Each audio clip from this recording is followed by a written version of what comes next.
My favorite devotional right now is A Thrill of Hope, written by Liz Kelly. Now, I've read this devotional multiple times. We've been working on it for over a year, and I keep trying to find another way to talk about it except to say that this book changed me. And I can't wait to pray it in season, actually with friends, more on that in a moment, to let the seed of the word in this devotional really take deep root and begin to grow in my heart, to bear fruit in my life. That's one thing that's so special, I think, about all of our resources. And one thing that I would recommend to you for Advent is to be in the Word. And this devotional is inspired by, it's rooted in, it's developed out of the stories of 4 women in Scripture. And we're specifically looking at their stories through the lens of hope.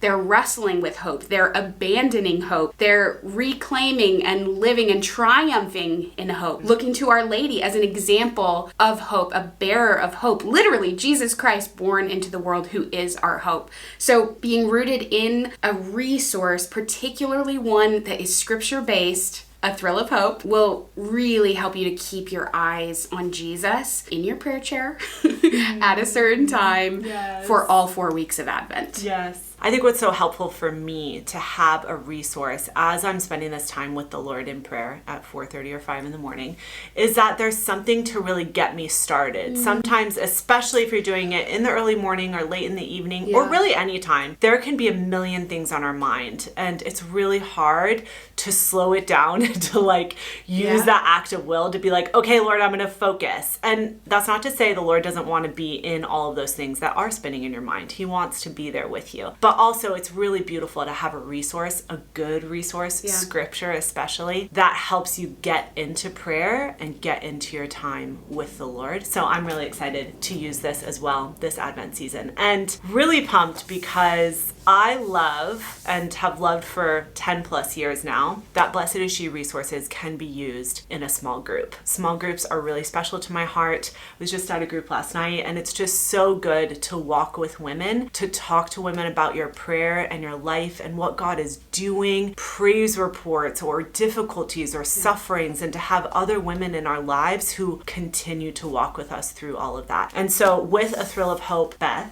made a leader guide for women to use if you want to use it in your small group. But really, whatever resource you're using, whatever you're doing this Advent, I just want to invite you, like Beth said, it's just 4 weeks. It doesn't have to be, a lifelong commitment to a small group, but maybe just asking a friend or 2 or 5, like, hey, could we get together weekly for the next 4 weeks of Advent to really stay focused on the season, to see what the Lord is doing, to talk about the fruit that He's bringing into our lives.